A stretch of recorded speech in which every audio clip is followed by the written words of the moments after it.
Is Shaka Smart a Coach of the Year candidate? Yeah, easily. Absolutely. Who would you guys have? National Coach of the Year conversation right now. For me, Tang, Matt Painter, and Shaka's up there.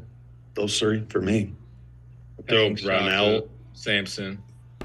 Throw Brownell into the mix. Yeah, Burnell's that's a good one. Yeah. There was one more that I'm missing.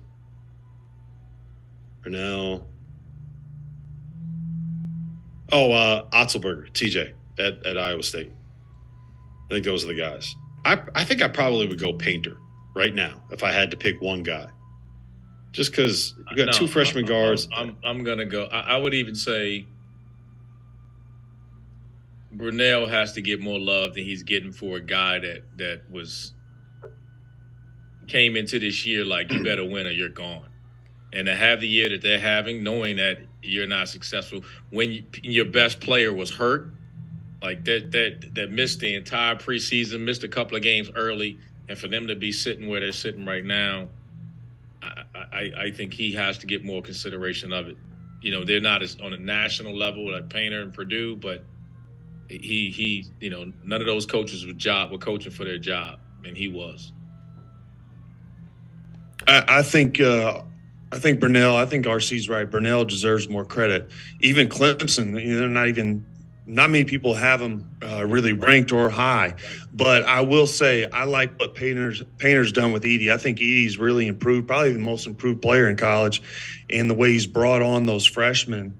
It is surprising, especially when they lose the Ivy kid, and also the Williams kid to the NBA. It's surprising what Purdue's been able to do.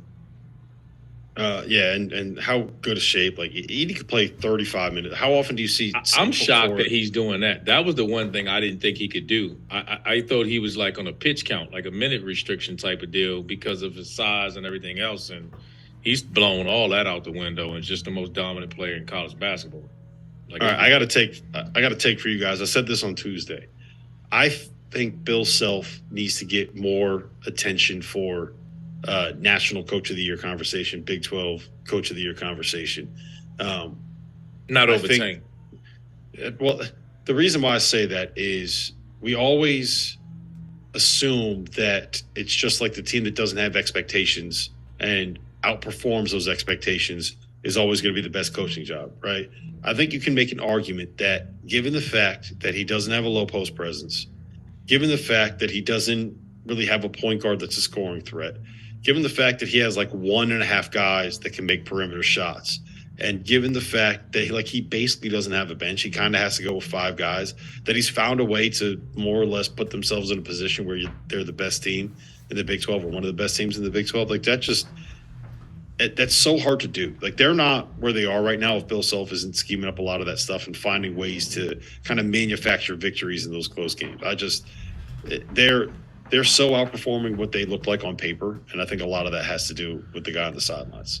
And we never give coaches credit for that, right? It's always the people that come out of nowhere, as opposed to saying, yeah, they were supposed to be good. They're not as good as we thought they were going to be, but they're still winning. Does that make sense? No, it was why when we first had the list, I said Sampson. Yeah, because I felt like I think he's someone that we knew they were going to be good, and then we kind of like, all right, like they're good, like so what? Like they're top 3, top 2, whatever, and you just expect them to be that way, so you kind of dismissive toward what he's doing. So I from that aspect, but we all agree. I think he's, if not the best coach in the country, I think he's the best in the Big 12. So. I don't think there's a better coach in the country than that, but I wouldn't. I just think that what Tang has done at Kansas State, I think it would be hard if that award had to come out of that conference. I don't know how it doesn't go to Manhattan. They're so bought in for him too, Tyler. Like the players, the fan base supporting him. Like I was able to hang out with him when we were in Manhattan on Tuesday, and it's just like the energy this dude gives off is on another level. I absolutely could have played for. Did you see him after the court storm when he got on there? He grabbed it and he's like, "I told you we'd get you one court storm. From now on, we expect to win." Yeah, I am ready to run through that fucking wall over there for this dude.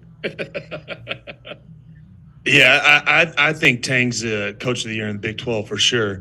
But if you're going to put coaches, that have these high expectations and live them, I would say you got to put Nate Oates in there too. Under those standards, I think for Alabama and kind of having the season they are, I mean, he's done a pretty good job. But you're right, Bill Self has changed his system to fit his team this year. But also they've gotten off to bad starts and they've kind of squeaked by a few teams these past few games. Besides just getting railroaded by TCU, Mick Cronin, if you're going to say that, excluding today out of Arizona loss from UCLA, he's done a good job. But yeah, you're right. To me, Tang, Big 12 Coach of the Year so far. Totally changed the environment and atmosphere at Kansas State. Non-basketball school, if you ask me now. They're selling out and they're storming the court.